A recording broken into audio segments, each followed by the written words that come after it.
Hello નમસ્કાર and welcome બેટા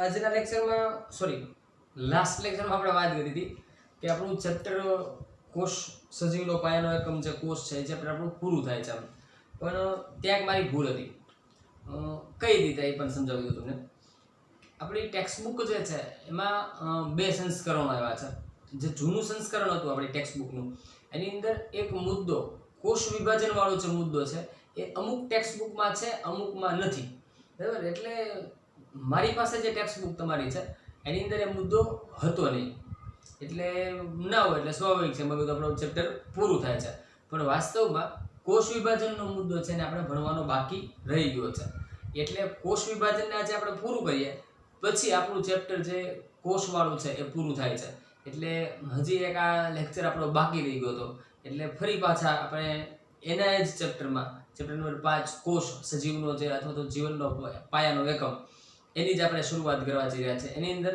last મુદ્દો હવે પાકું લાસ્ટ મુદ્દો છે ઓકે તો એને ભણીએ છીએ અને એ છે કોષ વિભાજન આજે જે આપણે ભણવાના છે મુદ્દાનું નામ શું છે બેટા કોષ વિભાજન આમ સામાન્ય રીતે આપણે વાત કરીએ તો કોષ વિભાજન જે છે એના બે પ્રકારો હોય છે એ બે પ્રકારોની આપણે ચર્ચા કરવાની છે કોષ વિભાજન બે રીતે થાય છે એક સંભાજન હોય છે અને બીજું અર્ધીકરણ હોય છે એટલે આ બે મુદ્દાઓની આપણે ચર્ચા કરશું બરાબર કોષ વિભાજન ક્યારે થાય કેવી રીતે થાય એ આપણો ભણવાનો આજનો મુદ્દો છે તો કોષ વિભાજનની જરૂરિયાત શું છે આપણા શરીરની અંદર કેટલાક કોષો છે એ જૂના બને એટલે ધીમે ધીમે એ કોષો છે એ કોષ છે એક નવો બને ત્યારથી લઈ અને એના કાર્યકાળ દરમિયાન ધીમે ધીમે જૂનો થઈ જાય પછી એ પૂરી કાર્યક્ષમતાથી કાર્ય કરી શકતો નથી તો આવા જૂના કોષો કેટલાક મૃત કોષો બરાબર ને મૃત કોષો હોય કે કોઈ કારણસર આપણે ઈજાગ્રસ્ત થઈએ તો એના એ જગ્યાએ આપણા કેટલાક કોષો નાશ પામે છે કેટલાક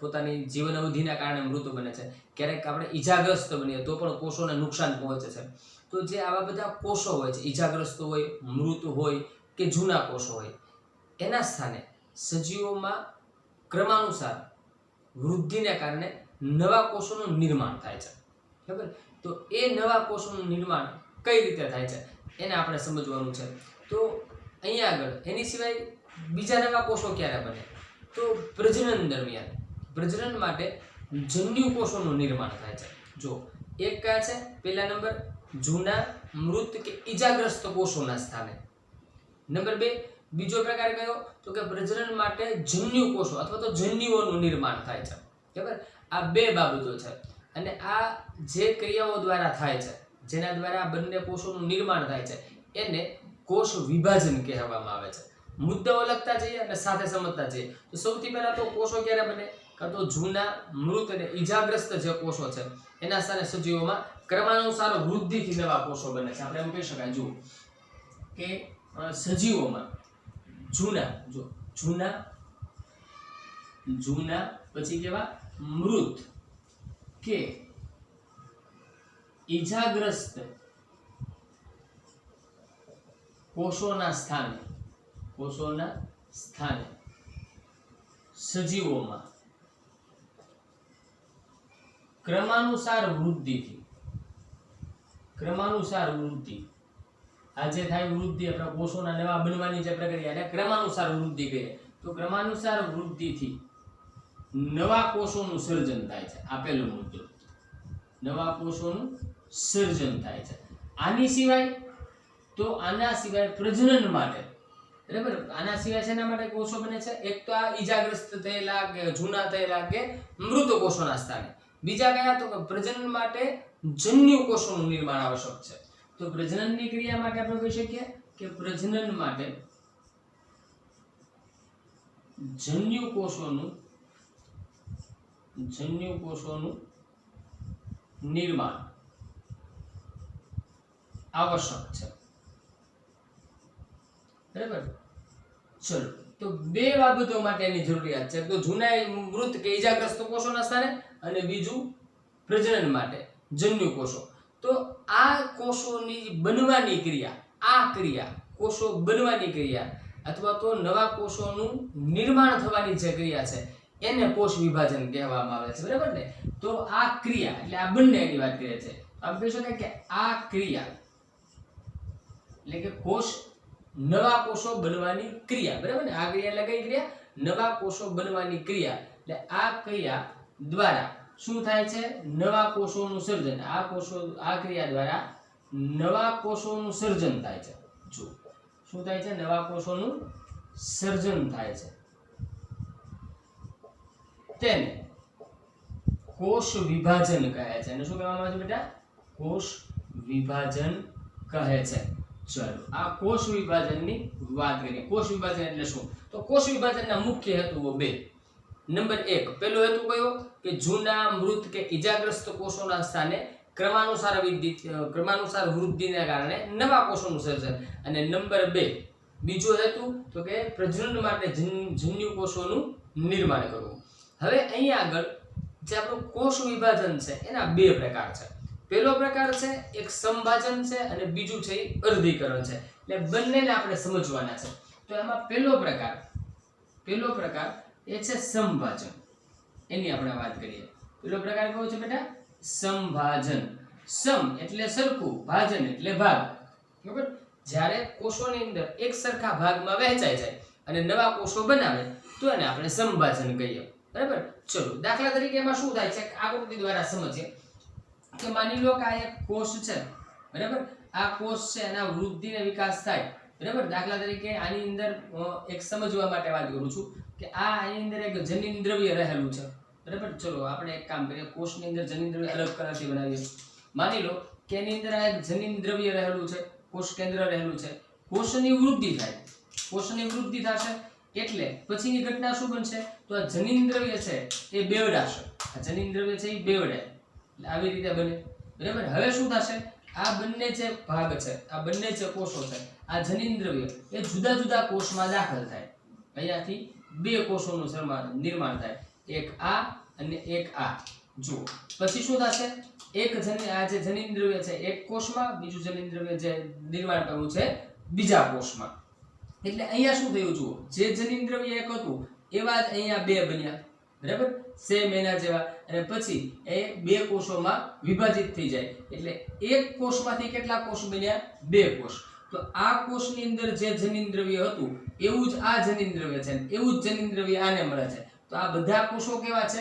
એક સરખા, બરાબર? એક કોષમાંથી બે કોષોનું નિર્માણ થયું, બંનેનું કેવું? એક સરખું વિભાજન થયું.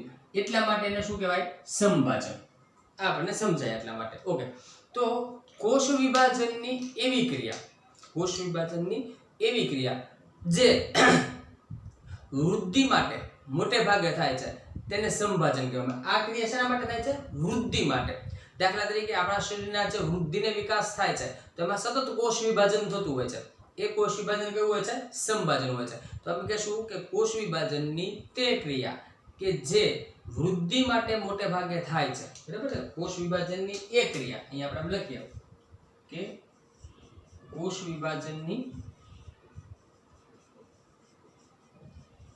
ક્રિયા કે જે મોટે ભાગે વૃદ્ધિ માટે થાય છે તે કોણ? સંભાજન. રેડી? મોટા ભાગે કોની સાથે સંકળાયેલી છે? વૃદ્ધિ સાથે સંકળાયેલી છે, બરાબર? અને આની અંદર શું થાય છે? એક માતૃકોષ હોય. જુઓ, આ માતૃકોષ, એમાંથી બે સમાન બાળકોષોનું નિર્માણ થાય. તો આની અંદર શું થાય? એક માતૃકોષ છે તો આપણે એમ કહેશું કે એક માતૃકોષમાંથી બે સમાન બાળકોષોનું નિર્માણ થાય. એક કોષમાંથી ટૂંકમાં બે એક સરખા કોષોનું નિર્માણ થશે. એટલા માટે એને આપણે સંભાજન કહીએ છીએ. હવે બીજી વાત તો આપણે વાત કરી હતી કે જો આની અંદર જે જનીન દ્રવ્ય છે એટલે કે જે રંગસૂત્રો છે એ પણ કેવા હશે? સમાન હશે, બરાબર? તમારી ટેક્સ્ટ બુકમાં રંગસૂત્રો દોરીને દર્શાવ્યા છે, મેં તમને સમજાય એટલા માટે અહીંયા ટપકા કર્યા છે એટલે ખબર પડે આપણને, બરાબર? ઓકે, તો આપણે શું કરશું અહીંયા આગળ? આની અંદર રંગસૂત્રો પણ કેવા હોય છે બેટા? સમાન હોય છે. બંનેની અંદર જે હોય છે રંગસૂત્રો કેવા હશે? એક સરખા હશે, એમાં કોઈ પણ જાતનો ફેરફાર નથી. એટલે રંગસૂત્રો કેવા છે? આપણા સમાન છે. રંગસૂત્રો સમાન છે એટલે કોષની આનુવંશિકતા એટલે કે કોષ એકબીજાથી બિલકુલ મળતા આવે એવા હશે, બરાબર? તો સજીવોની અંદર જે વૃદ્ધિ, બરાબર ને, જે વૃદ્ધિ થાય છે, અને બીજી વાત કરીએ તો પેશીઓની જે રચના થાય છે અથવા પેશીઓનું જે સમારકામ થાય છે, એના માટે સંભાજનની પ્રક્રિયા સૌથી અગત્યની બને છે. શેના માટે? તો સજીવોની અંદર એક તો નંબર 1 શેના માટે? વૃદ્ધિ માટે. ચલો લખીએ કે સજીવોમાં એક તો વૃદ્ધિ, બીજું શું? તો કે પેશીઓના સમારકામમાં, પેશીઓના સમારકામ. આના માટે પેશીઓનું વૃદ્ધિ તો સજીવોની વૃદ્ધિ, પેશીઓનું સમારકામ, એની અંદર જે કોષ વિભાજન થાય છે મોટા ભાગે કયું છે? સંભાજન પ્રકારનું જોવા મળે છે. આ વાત છે ની કરી બેટા આપણે સંભાજનની. હવે સંભાજન પછી આપણે જે જોવાનું છે, સંભાજન પછી એ મુદ્દો છે આપણો અર્ધીકરણ. પહેલા અર્ધીકરણને આપણે બાજુમાં જેમ શીખ્યા એમ આકૃતિ પ્રમાણે જોઈ લઈએ અને પછી એને આગળ સમજીએ. તો અર્ધીકરણની અંદર શું હોય છે? અર્ધીકરણની પ્રક્રિયા જે છે એ મોટા ભાગે જન્યુઓનું નિર્માણ, એટલે કે જન્યુ કોષો, જે પ્રજનન માટેના જે કોષો છે એના નિર્માણ માટે અર્ધીકરણની પ્રક્રિયા જોવા મળતી હોય છે. તો અર્ધીકરણની પ્રક્રિયામાં શું હોય? જો દાખલા તરીકે આ કોષ છે એમ સમજીએ, બરાબર. અહીંયા આગળ જોજો, આપણા શરીરની અંદર જે રંગસૂત્રો છે બેટા હંમેશા જોડીમાં હોય છે. કેવા હોય છે? જોડીમાં હોય છે. એને યુગ્મ હોય છે. યુગ્મ એટલે બેકી સંખ્યામાં, અને એ હંમેશા કેવા છે? જોડીમાં. એટલા માટે આપણે એને 2n ટાઈપ, બરાબર, 2n ટાઈપ કોષો હોય છે. હવે જ્યારે આ કોષો છે એનું સૌથી પહેલા શું થશે? તો સૌથી પહેલા એનું વર્ગીકરણ થાય, એટલે 2 કોષોમાંથી નિર્માણ પામે. આમાંથી કેટલા કોષો બને? 2 કોષો. એની અંદર શું થશે? આ જનીન દ્રવ્ય અડધું અડધું બંનેમાં વહેંચાઈ જાય, એટલે એક n ટાઈપ કોષ આ બને, n ટાઈપ આ બને. આ યુગ્મ જે આ જે છે એ કેવો હતો? દ્વિકીય કોષ, 2n ટાઈપ. એમાંથી આ એકકીય કોષ બને, એટલે કે n ટાઈપ, બરાબર. એટલે અહીંયા શું થયું? બંનેનું અડધું અડધું જનીન દ્રવ્ય બંનેમાં વહેંચાયું. હવે શું થશે? પછી આનું પાછું સંભાજન થાય, એટલે અહીંયા પાછું n to n, આમાંથી 2 n ટાઈપ કોષો બનશે, આની અંદર પણ 2 n ટાઈપ કોષો બનશે, બરાબર. એટલે અહીંયા આગળ શું થયું? જો માતૃકોષ 1, અને એમાંથી કોષો કેટલા બન્યા? બાળ કોષો કેટલા બન્યા? 4. એટલે એમ થાય આની અંદર શું ઘટના બને છે? એક માતૃકોષમાંથી 4 જન્યુઓનું નિર્માણ થાય છે, બરાબર. તો યાદ રાખજો આ, બરાબર. તો શું છે? અર્ધીકરણની પ્રક્રિયા જુઓ, આને સંભાજન કહેવું, કેમ કે આમાં જેવું જનીન દ્રવ્ય છે, માની લો કે આ 2n ટાઈપ છે સમજો, તો આ કેવો બની જાય? 2n આ અને આ 2n, એટલે 2n + 2n 4n થયા. જ્યારે આ 2n વાળું જે જનીન દ્રવ્ય છે આમાં જશે, આમાં જશે, એટલે બંને કેવા બન્યા? 2n type. તો સમજો કે અહીંયા જે માતૃકોષ હતો એવો જ આ કયો બન્યો? બાળકોષ, બરાબર. એટલે સંભાજન કહીએ. અહીંયા આગળ શું ઘટના બની? આ 2n ટાઈપ હતા, બન્યા કેવા? n type. એટલે ડિપ્લોઇડમાં ઇંગ્લિશ નામમાં નહીં જઈએ, દ્વિકીયમાંથી કેવા બન્યા? એકકીય કોષો બન્યા. એટલા માટે જો અહીંયા જનીન દ્રવ્ય અડધું અડધું બંનેમાં વહેંચાય છે, એટલા માટે આ પ્રક્રિયાને શું કહીએ આપણે? અર્ધીકરણની પ્રક્રિયા. ઓકે. ક્યારે થાય છે? કઈ ઘટનામાં? જન્યુઓના નિર્માણમાં, તો જન્યુ કોષોના નિર્માણમાં. તો વનસ્પતિ અને પ્રાણીઓ છે એના પ્રજનન અંગો અથવા તો પેશીના નિયત કોષો વિભાજન પામીને જન્યુઓનું નિર્માણ કરતા હોય છે. ક્યાં? પ્રજનન અંગો અથવા તો પેશીઓ, જે પ્રજનનની પેશીઓ હોય છે એ વિભાજન પામીને જુદા જુદા કોષો જન્યુઓનું નિર્માણ કરે છે, બરાબર. અને આ જે નિર્માણ છે એના પછી આ કોષો છે એનું ફલન થાય અને એમાંથી સંતતિનું નિર્માણ થતું હોય છે, બરાબર. તો આપણે એમ કહેશું અહીંયા આગળ એને લખવા માટે, ઓકે, એમ લખીએ કે વનસ્પતિ અને પ્રાણીઓના પ્રજનન અંગો અથવા પેશીઓ બરાબર. એનું શું થાય છે? પેશીઓ દ્વારા નિયત પ્રકારનું કોષ વિભાજન થાય છે. પેશીઓ નિયત કોષ વિભાજન દ્વારા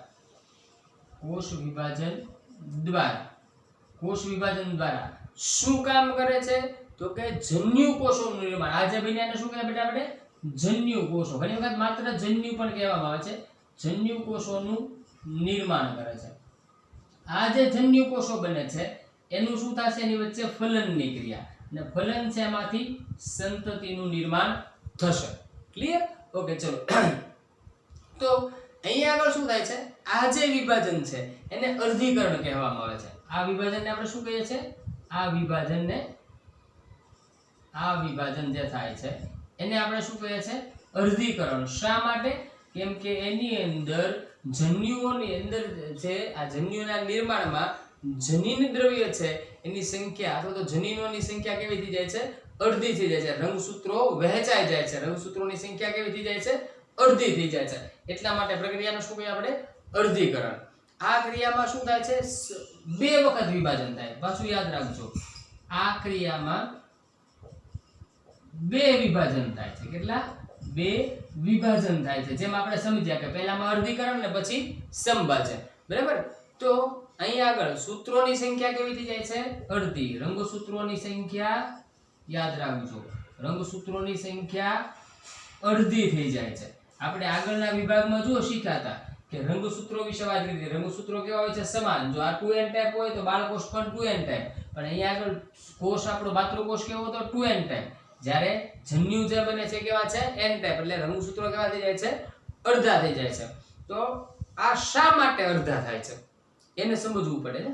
હવે આપણે એ મુદ્દો આવશે કે આપણને એમ થાય કે આપણી ટેક્સ્ટ બુકમાં નથી પણ આપણે સમજવાનો પ્રયત્ન કરીએ કે અહીંયા આગળ આ રંગસૂત્રોની સંખ્યા અડધી શા માટે થઈ જાય છે એમ સમજવું છે. બાજુમાં સમજી લઈએ કે ભાઈ આ રંગસૂત્રોની સંખ્યા અડધી થવાનું કારણ શું. ચલો આપણે એક ઉદાહરણ લઈએ. દાખલા તરીકે એક મનુષ્યનું આપણે ઉદાહરણ લઈએ. તો મનુષ્યના જે પ્રજનન કોષો છે, તો પ્રજનનની જે ક્રિયા છે, પ્રજનનની ક્રિયામાં 2 પ્રકારના સજીવો ભાગ લેતા હોય છે, એક નર અને એક માદા. બરાબર? હવે સમજજો. બરાબર? તો નર છે એટલે ટૂંકમાં જે આપણા સામાન્ય કોષો હોય છે, આપણા સામાન્ય કોષો જે હોય, થોડું આપણે સમાઈ જશે, વાંધો નહીં આવે. ચલો, નર અને માદા. જો બેટા આપણા સામાન્ય કોષો જે હોય છે એ સામાન્ય કોષો કેવા હોય છે, 2n ટાઈપ. જ્યારે માદાના પણ સામાન્ય કોષો કેવા હોય, 2n ટાઈપ. એટલે કે આ કોષો છે સામાન્ય કોષો છે એની વાત છે.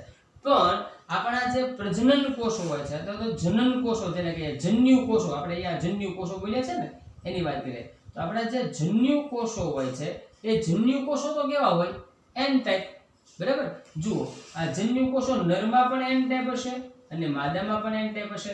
આ સામાન્ય કોષો જે છે એ શેના માટે ઉપયોગી છે, તો આપણા દેહ શરીરની રચના માટે.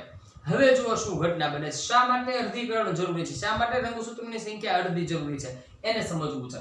તો આ જન્યુ કોષો નરના, આ જન્યુ કોષો માદાના, એની વચ્ચે જ્યારે ફલનની ક્રિયા થાય, બરાબર, કઈ ક્રિયા થશે, ફલનની ક્રિયા. ફલનની ક્રિયા થશે એટલે અહીંયાથી એક જનીન દ્રવ્ય n ટાઈપ અહીંયાથી મળશે, અહીંયાથી પણ n ટાઈપ મળશે. તો n + n એટલે ફલન દરમિયાન જે કોષ બનશે n + n એટલે કેવા થઈ જાય, 2n. જો 2n એટલે પાછી રંગસૂત્રોની સંખ્યા કેવી થઈ ગઈ, આપણા સામાન્ય કોષ જેવી. હવે કલ્પના કરો કે આ કોષ હોય 2n હોત તો શું થાય, અહીંયાથી 2n આવે, અહીંયાથી 2n, તો અહીંયા 4n. તો આપણા રંગસૂત્રોની સંખ્યા છે એ જળવાઈ શકે નહીં.